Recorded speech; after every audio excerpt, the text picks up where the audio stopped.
Good morning, good people. I pray that you guys are having a blessed and productive day.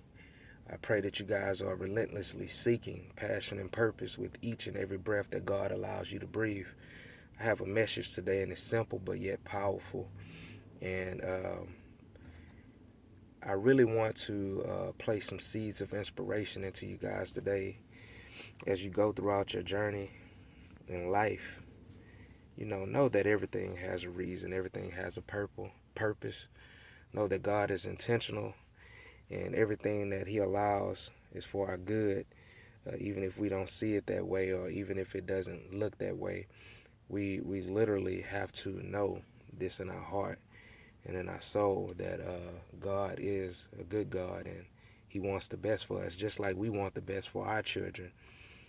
Uh, God wants the best for His children, and we want the best for our children, and we are in flesh and we're sinful and we're imperfect. So just imagine how the love of a perfect God who knows no flaws or faults, how much He can love us and how much He does love us and how much He wants the best for us, just like we want the best for our children as human beings. So my message is there is a cost for your calling and there is a price for your praise.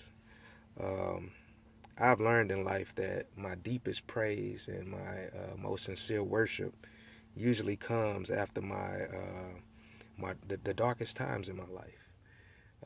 So just know that the pendulum can be swung in two different ways. Some people are consumed and overtaken when adversity comes, and some people are matured and strengthened, and their resolve continues to grow and build, and it builds character in them. And that's the intent that God has for our struggles and our circumstances and our adversity. That's the true assignment that God has given it. God has literally spoke to whatever that pain and hurt is, whatever that adversity is, and He spoke to it and he gave it a specific assignment. I want you to go and bless my child.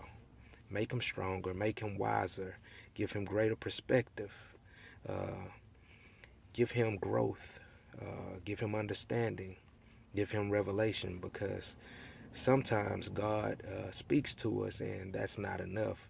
So He has to speak in actions by putting certain things in our life and allowing certain things to come in and have conversation with us, so that light bulb can go off in our spirit, in our hearts, and in our minds. So, good people, know that your calling has a cost, and there's a price to your praise.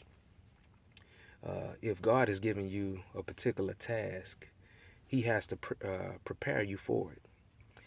The only way He can prepare you for it is make sure that you have those necessary tools that you need, like wisdom, knowledge, understanding, compassion.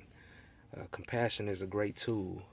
A lot of times, the only way to get compassion and be compassionate about other people and other people's situation is to go through it yourself. Because a lot of times it sounds good to be able to say, yeah, I can put myself in their shoes. But a lot of times we just can't. It's just human nature. Our flesh doesn't allow us to be fully compassionate until we have been brought to their level or gone through the things that they have gone through. So that's the cost associated with our calling, or that's the cost attached to our calling. And there's nothing wrong with that. That's not a bad thing. Everything that God allows is for the benefit of those who believe and trust in Him. So just take that with you throughout the day. Know that you're going to survive the devil's attack. And not only are you going to survive it, but at the end of the day, it's going to make you stronger. It's going to make you better. It's going to give you growth. It's going to give you fresh perspective. And it's going to mature you in your Christian walk and get you ready for that next level that God is trying to take you to. Trust God, love hard, and everything else will fall into place. I love you, good people. Salute.